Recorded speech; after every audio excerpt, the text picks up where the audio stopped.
The Fed announced its latest QE, not QE program. So let's not kid ourselves. It is money printing in the sense that the Fed is using newly created dollars created with a keystroke in order to buy treasury bills.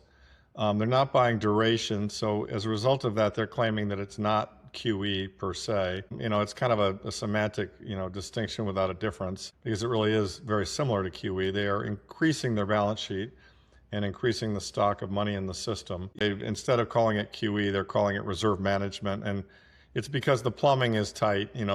Those of us who are in the Bitcoin world and all the people looking at the monetary system understand is that you cannot continue to grow debt without growing the underlying money supply, or else you don't have enough money to service the debt. Again, if you do not grow the money supply, how do you pay the interest on the debt? We saw the repo blowout, which led to what I'm actually calling this the second Powell pivot, because the first Powell pivot is they were tightening in 2019, and then we had a repo blowout and spike, and that was based on the reserves in the monetary system getting too low, and that led to a reversal of tightening in quantitative easing, and then of course not long thereafter the COVID hit, and then we got what truly was the second of the big prints, the first being in 2008. And it's interesting, this one, Lynn and I have had friendly banter back and forth on Twitter.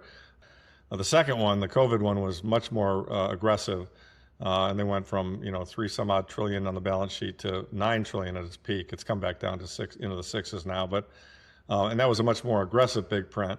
And she's right, we really are kind of gradually printing. It's just a shift in the tides from tightening to printing, and it's just crossed the $1.2 trillion annual rate, which is really a rather stunning number. And so that makes it larger than everything except Social Security. It's larger than defense, larger than Medicare. And okay, you can do that, but the natural outcome of doing that will be monetary supply growth.